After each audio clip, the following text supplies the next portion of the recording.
SSC ২০২৫ পরীক্ষার্থী শিক্ষার্থী বন্ধুদের জন্য সুখবর। আমরা তাদের জন্য নিয়ে এসেছি রসায়ন সাজেশন। ইনশাআল্লাহ এই সাজেশনটা কমপ্লিট করলে আমাদের 80% আমরা কমন পাবো। এক অধ্যায়ে আমাদের ক প্রশ্ন এখানে আছে 5টি, খ প্রশ্ন আমাদের এখানে দেওয়া আছে 3টি। এরপরে দ্বিতীয় অধ্যায় বলা হয়েছে ক প্রশ্ন, এখানে আমাদের ইয় পর্যন্ত দেওয়া আছে। এখানে আমরা দেখব যে বিষয়গুলোর মধ্যে খুবই আমাদের আছে কি কমন, এগুলো হচ্ছে বেসিক যে বিষয়গুলো এমসিকিউ এর জন্য। যে গ্যাসের আণবিক ভর যত কম হবে ব্যাপন হার তত বেশি হবে, যে কোনো গ্যাসের আণবিক ভর যত কম হবে নিঃসরণ হার তত বেশি হবে। এগুলো হচ্ছে বেসিক বিষয়গুলো। আর গলনাঙ্ক, কণার গতিতত্ত্ব, আন্তঃআণবিক শক্তি, ব্যাপন, নিঃসরণ, গলনাঙ্ক, পাতন এবং ঊর্ধ্বপাতন এগুলো ক মার্কের প্রশ্ন। এরপরে হচ্ছে আমাদের খ মার্কের প্রশ্ন, নিঃসরণ বলতে কি বোঝায়, বডি স্প্রেতে ব্যাপন না নিঃসরণ আগে ঘটে ব্যাখ্যা করো, মোমের দহন প্রক্রিয়া কোন ধরনের ব্যাখ্যা করো, নিশাতল আমাদের এখানে দেওয়া আছে C10H8 iodine A2 carbon die oxide ঊর্ধ্বপাতন পদার্থ ব্যাখ্যা করো। গ নম্বর প্রশ্ন, বরফ পানি জলীয় বাষ্পের রেখাচিত্র অঙ্কন করো। এটা খুবই একটা ইম্পর্টেন্ট কোশ্চেন, এটা খুবই আসে। এবং নিশাতলের রেখাচিত্র অঙ্কন করো, অথবা নিশাতল দেওয়া থাকতে পারে, কঠিন কার্বন দেওয়া থাকতে পারে, কর্পূর দেওয়া থাকতে পারে, অর্থাৎ ঊর্ধ্বপাতন পদার্থ থাকতে পারে। এরপরে হচ্ছে তৃতীয় অধ্যায়ে প্রয়োজনীয় নাম। মানবদেহে আমাদের 26টি মৌল, লেটিনাম, সোডিয়াম, কপার, তারপরে হচ্ছে আমাদের স্ক্যান্ডিয়াম, জিঙ্ক, এভাবে আমাদের প্রত্যেকটা মৌলের দেওয়া আছে। এগুলো আমরা কি করব দেখে নিব। এরপরে আমাদের যে কথাগুলো হচ্ছে তেজস্ক্রিয় আইসোটোপ কোনগুলো প্রয়োজনীয়তা বেশি সেগুলো আমরা দেখব। এগুলো হচ্ছে প্রয়োজনীয় নাম বা উপকরণ, এগুলো হচ্ছে এমসিকিউ এর জন্য খুবই আমাদের গুরুত্বপূর্ণ। এগুলো থেকে আমাদের এমসিকিউ প্রতি বছরই এসেছি। এবং ক নাম্বার প্রশ্নগুলো প্রতীক সংকেত, পারমাণবিক সংকেত, ভর সংখ্যা, অরবিট, আইসোটোপ, অণু এবং যৌগিক পদার্থ। খ নাম্বার প্রশ্ন হচ্ছে আপেক্ষিক পারমাণবিক ভরের একক নাই কেন, এটা খুবই আসে। কপার এর ইলেকট্রন বিন্যাস ভিন্ন কেন ব্যাখ্যা করো, অথবা তোমাদের দেওয়া থাকতে পারে কপারের জায়গায় ক্রোমিনিয়াম দেওয়া থাকতে পারে। গ নাম্বার প্রশ্ন আণবিক ভর এবং আপেক্ষিক ভর কী করো নির্ণয় করো। আমরা পরবর্তী পৃষ্ঠারে দেখব চতুর্থ অধ্যায় পর্যায় সারণী। এখানে ক মার্কের যে প্রশ্নটি আছে পর্যায় সারণী, তড়িৎ সূত্র, অষ্টক সূত্র, পর্যায় সূত্র, আয়নিক শক্তি, ইলেকট্রন আসক্তি, তড়িৎ ঋণাত্মকতা, মুদ্রাধাতু, পর্যায় আমাদের হচ্ছে সূত্র আধুনিক। পর্যায় সূত্র দুইটি, একটা মেন্ডেলিফের, একটা হচ্ছে আধুনিক। খ নম্বর প্রশ্নগুলো, হিলিয়ামকে গ্রুপ 18 অবস্থান দেওয়া হয় কেন, খুবই গুরুত্বপূর্ণ প্রশ্ন। রুবিডিয়াম, পটাশিয়াম, সোডিয়াম ক্ষার ধাতু বলা হয় কেন ব্যাখ্যা করো, এটাও খুবই গুরুত্বপূর্ণ। বেরিয়াম, ম্যাগনেসিয়াম, ক্যালসিয়াম মৃৎ ক্ষার ধাতু বলা হয় কেন ব্যাখ্যা করো, এটাও গুরুত্বপূর্ণ। অর্থাৎ আমাদের এখানে যেগুলো প্রশ্নে আমাদের দেওয়া আছে এগুলো খুবই একটি গুরুত্বপূর্ণ দেওয়া আছে, আপনারা দেখে নেবেন। গ এবং ঘ নাম্বার প্রশ্ন হচ্ছে বেরিয়াম, ম্যাগনেসিয়াম, ক্যালসিয়াম এর কোন মৌলের তড়িৎ ঋণাত্মকতা সবচেয়ে বেশি, তা পরমাণুর আকার বিশ্লেষণ করো। কয়টি মৌলে, খ নাম্বার কয়টি মৌলে থাকবে তার ধাতব ধর্ম কী করো বিশ্লেষণ করো। একই পর্যায়ে বাম দিক থেকে গেলে ডান দিকে ইলেকট্রন আসক্তির মান পরিবর্তন ব্যাখ্যা করো। আবার লেখা থাকতে পারে ম্যাগনেসিয়াম, সোডিয়াম, ক্যালসিয়াম কোন মৌলের আকার বড় ব্যাখ্যা করো। এরপর লেখা থাকতে পারে 5p6q7r এবং 12spq এর মধ্যে আকার ধাতব ধর্ম বেশি ব্যাখ্যা করো। পারমাণবিক সংখ্যা পর্যায় সারণীর মূল ভিত্তি ব্যাখ্যা করো। কয়টি মৌল দেওয়া থাকবে এবং অনেক আলোকে তার আলোকে ইলেকট্রন বিন্যাসে পর্যায় সারণীর মূল ভিত্তি কী করো ব্যাখ্যা করো। এগুলো আমাদের দেওয়া থাকবে, অবশ্যই আমরা এগুলোকে করব। এরপর হচ্ছে পঞ্চম অধ্যায় রাসায়নিক বন্ধন, মৌলিক বিষয়গুলো যেগুলো আমাদের থাকবে যোজনী এবং যোজতার মধ্যে তুলনা করো। Iron, phosphorus, carbon, sulphur, copper, nitrogen, rubidium, scandium এবং সিলভার পরিবর্তনশীল যোজনী ব্যাখ্যা করো। নিচে আবার দেওয়া থাকতে পারে সালফারের বিভিন্ন রকম যৌগ, এখানে দেওয়া আছে সুপ্ত যোজনী এবং সক্রিয় যোজনী নির্ণয় করতে হবে। আয়নের বিভিন্ন যৌগ থাকতে পারে, এখানে আয়রনের সুপ্ত এবং সক্রিয় যোজনী কী করো নির্ণয় করো। যৌগমূলক হতে ঋণাত্মক এবং ধনাত্মক আধান নির্ণয় করো। রাসায়নিক সংকেত, অণুতে অবস্থিত পরমাণু তাদের প্রতীক এবং সংখ্যা। নিষ্ক্রিয় গ্যাসে ইলেকট্রন বিন্যাস, আয়নিক ও সমযোজী যৌগের বৈশিষ্ট্য ও তুলনা করো। এবং পানি একটি পোলার যৌগ ব্যাখ্যা করো এবং পোলার দ্রাবক। এই যে ঝ নাম্বার প্রশ্নটা আছে এটা খুবই গুরুত্বপূর্ণ একটা প্রশ্ন। এটা আমাদের প্রতি বছর পরীক্ষায় আসে। এরপরে হচ্ছে ক নম্বর প্রশ্নগুলো আমরা দেখব।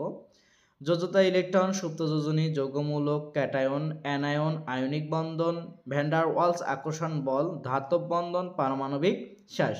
এরপর আমরা তৃতীয় পৃষ্ঠারে আমরা দেখব। তৃতীয় পৃষ্ঠারে আচ্ছা, খ নম্বর প্রশ্ন, ধাতুতে যোজনী এবং যোজ্যতা ইলেকট্রন একই কেন ব্যাখ্যা করো।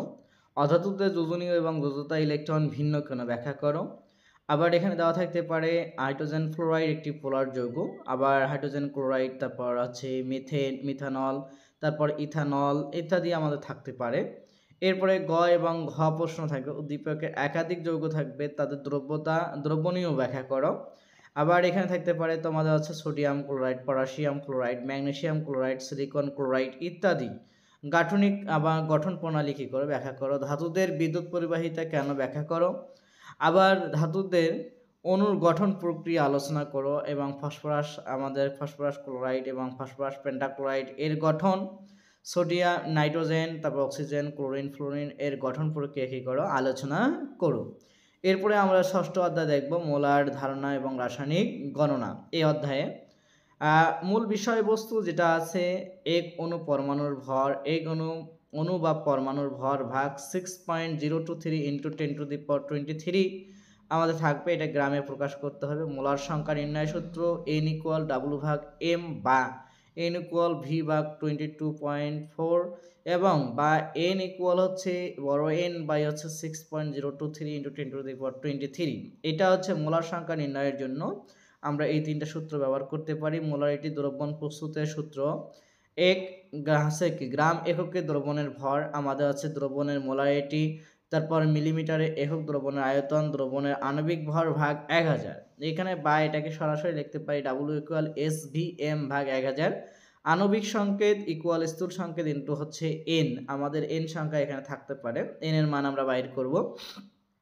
ক নম্বর প্রশ্নগুলো, অ্যানালার, লিমিটিং বিক্রিয়ক, মোল, মোলার আয়তন, মোলার দ্রবণ, মোলারিটি, স্থূল সংকেত, আণবিক সংকেত, গাঠনিক সংকেত এবং স্কিওমিতি। খ নম্বর প্রশ্ন হিসাবে আমাদের যেগুলো থাকতে পারে, একাধিক যৌগের স্থূল সংকেত একই, কিন্তু আমাদের একাধিক যৌগের স্থূল সংকেত একই হতে পারে ব্যাখ্যা করো। যেমন আমাদের এখানে দেওয়া আছে C6H6 C2H2, এটাকে যদি আমরা হচ্ছে কি ক্যালকুলেশন করি 2/6 দিয়ে ভাগ দিই তাহলে CH আসবে, এটাকে 2 দ্বারা ভাগ করলে এখানে আসবে কে CH আসবে। তার মানে আমাদের হচ্ছে কি স্থূল সংকেতগুলো একই। খাদ্য লবণ ক্লোরিনের শতকরা সংযুক্তি আমাদের নির্ণয় করো। তারপর হচ্ছে STP-তে মিথেনের মোলার আয়তন ব্যাখ্যা করো। এরপরে গ নম্বর প্রশ্নগুলো হিসাবে আমাদের আসতে পারে, X যৌগ হাইড্রোকার্বন যাতে H এবং C এর শতকরা আমাদের সংযুক্তি দেওয়া আছে এখানে। Y এর অপর একটা হাইড্রোকার্বন যার আণবিক ভর হচ্ছে 78, এটা একটা আমাদের গ নম্বর প্রশ্ন বা ঘ নম্বর প্রশ্ন আসতে পারে। XY স্থূল যৌগদ্বয়ের স্থূল সংকেত কী করো নির্ণয় করো। এখান থেকে আমরা আণবিক শতকরা সংযুতি থেকে নির্ণয় করব। XY এর স্থূল সংকেত একই হলে গাঠনিক সংকেত ভিন্ন বিশ্লেষণ করো। এরপরে আমাদের হচ্ছে খ নম্বর, এখানে আরেকটা থাকতে পারে। খ নম্বরে আমাদের একটা উদ্দীপক আমরা এখানে দিয়েছি, 500 মিলিমিটার এবং 0.25 মোল এবং সোডিয়াম কার্বনেট, অপরদিকে 700 মিলিমিটার 0.325 আমাদের হচ্ছে কি মোল এবং হাইড্রোক্লোরিক অ্যাসিডের দ্রবণ। এরপরে আমরা 4 নম্বর পৃষ্ঠায় দেখব। 4 নম্বর পৃষ্ঠারে আমাদের কি কি দেওয়া আছে। উদ্দীপক আলোকে 1 নম্বর প্রশ্ন, 1 ও 2 নং পাত্রে দ্রবণে একত্রে মিশ্রিত করলে প্রমাণ অবস্থায় কত লিটার গ্যাস পাওয়া যাবে গাণিতিকভাবে বিশ্লেষণ করো। 2 নম্বর প্রশ্ন, 1 নং বিকারে অতিরিক্ত 100 মিলিলিটার পানি যোগ করলে উক্ত লবণের দ্রবণের ঘনমাত্রা কত হবে তা গাণিতিকভাবে বিশ্লেষণ করো।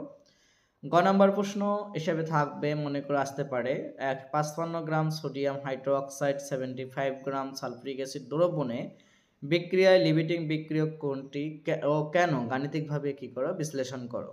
এখানে উভয়ে আমাদের হচ্ছে কি 100 মিলিলিটার আমাদের আছে, এই যে অর্থাৎ হচ্ছে আমাদের এখানে মানটা পেয়েছি।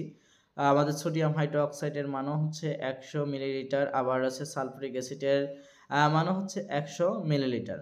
এরপর হচ্ছে সপ্তম অধ্যায় রাসায়নিক বিক্রিয়া, এর মূল বিষয়বস্তুগুলো হচ্ছে আমাদের এখানে মূল বিষয়বস্তু সেরকম নাই।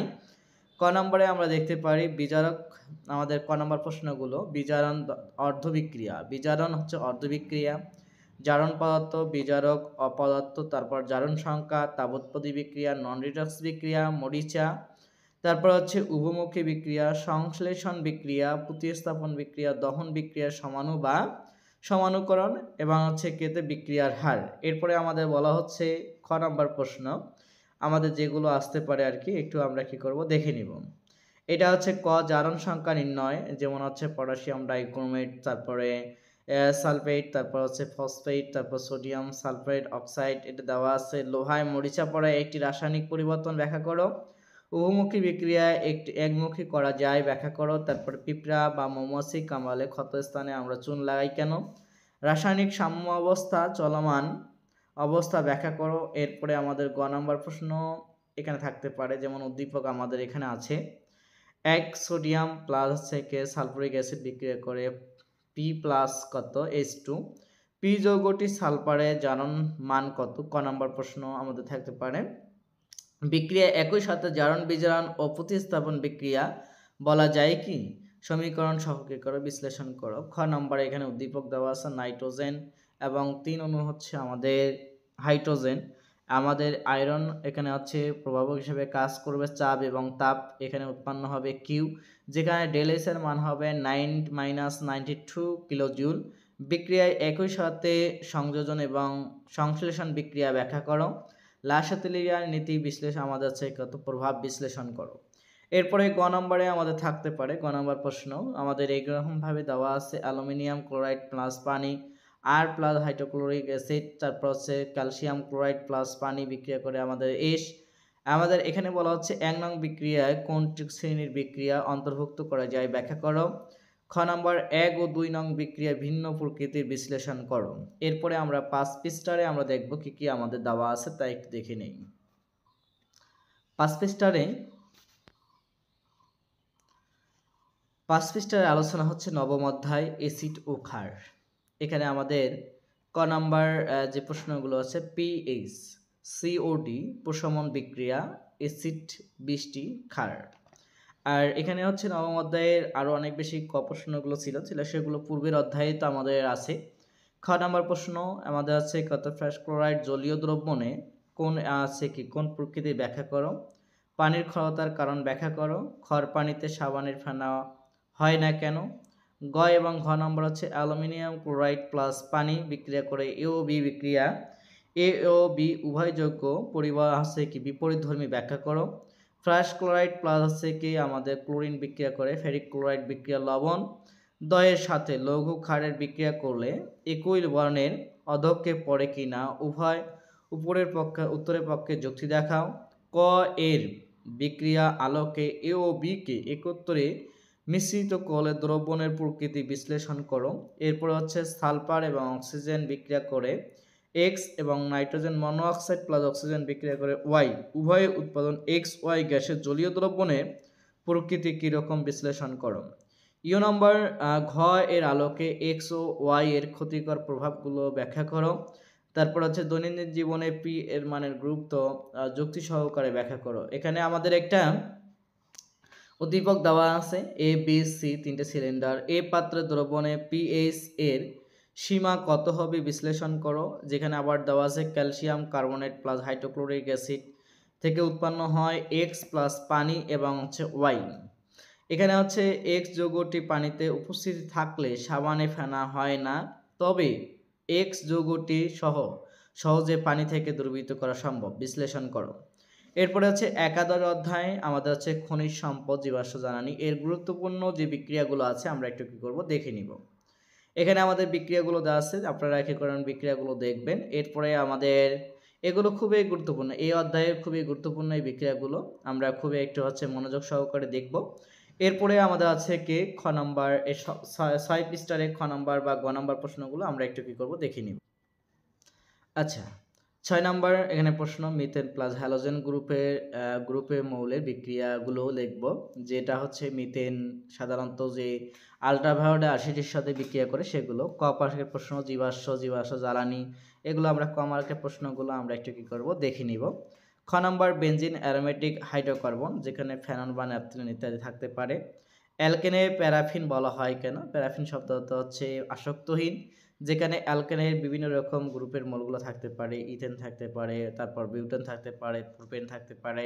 হ্যাঁ, তারপরে অ্যালকেন অপেক্ষায় অ্যালকিন অধিক সক্রিয় কেন? এবং ইথিন থাকতে পারে, প্রোপন এবং প্রোপিন থাকতে পারে।